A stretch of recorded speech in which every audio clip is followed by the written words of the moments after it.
सलीमने आनंदाने टाळी का वाजवली? हा सांग मयंक. सलीमने आनंदाने टाळी चंद्रकोर पाहून वाजवली. बरोबर आहे. सलीमच्या आब्बांनी ईदसाठी सलीमला काय काय घेऊन दिले होते? हा सांग श्रुतिका.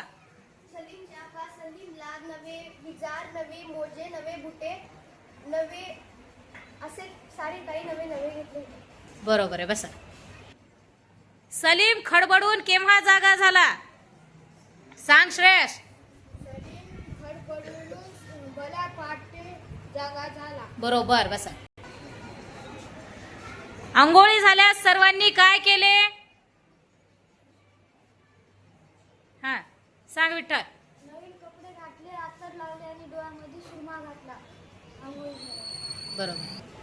नमाज पढण्यासाठी सर्व मुस्लिम बांधव कोठे जमा झाले? हा सांग ओंकार. नमाज पढण्यासाठी सगळे मुस्लिम बांधव ईदगाहवर जमले होते. बरोबर. नमाज संपल्यानंतर सर्व मुस्लिम बांधवांनी काय केले? हा सांग बाळासाहेब. नमाज संपल्यानंतर सर्व मुस्लिम बांधव ईद मुबारकच्या शुभेच्छा देण्यात आल्या. बरोबर. बसा. सलीमने ईद साजरी करण्यासाठी घरी कुणाला बोलवले होते? हा प्रणित सांग. सलीमने ईद साजरी होण्यासाठी गुरुजी आणि मित्रांना बोलवले होते. बरोबर. गुरुजींबरोबर सलीमचे कोणकोणते वर्गमित्र त्याच्या घरी आले होते? हा सांग सार्थक. सलीमच्या गुरुजी बरोबर त्याचे वर्गमित्र संजय, सरिता, रमेश हे सर्वांनी आले होते. बरोबर. बस. शिरकुर्मा कोणी बनवला होता? कोण सांगतंय?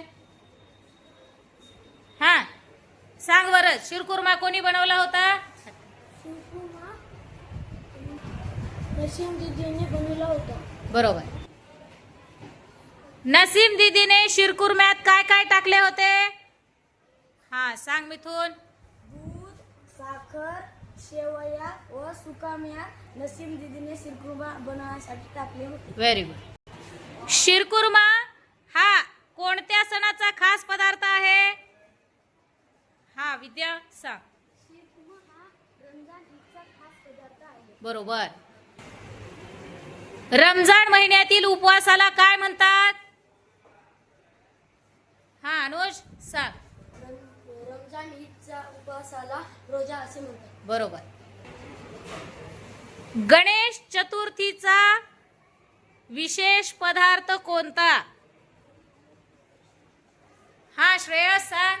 गणेश चतुर्थीचा विशेष पदार्थ मोदक आहे. बरोबर. नाताळ म्हणजेच ख्रिसमसचा विशेष पदार्थ कोणता? हा सांग जावेद. नाताळ म्हणजे ख्रिसमसचा खास पदार्थ केक आहे. बरोबर. रोजा म्हणजेच रमजानचा उपवास केव्हा सोडला जातो? हा सांग जावेद. रोजा म्हणजे उपवास संध्याकाळी सोडला जातो.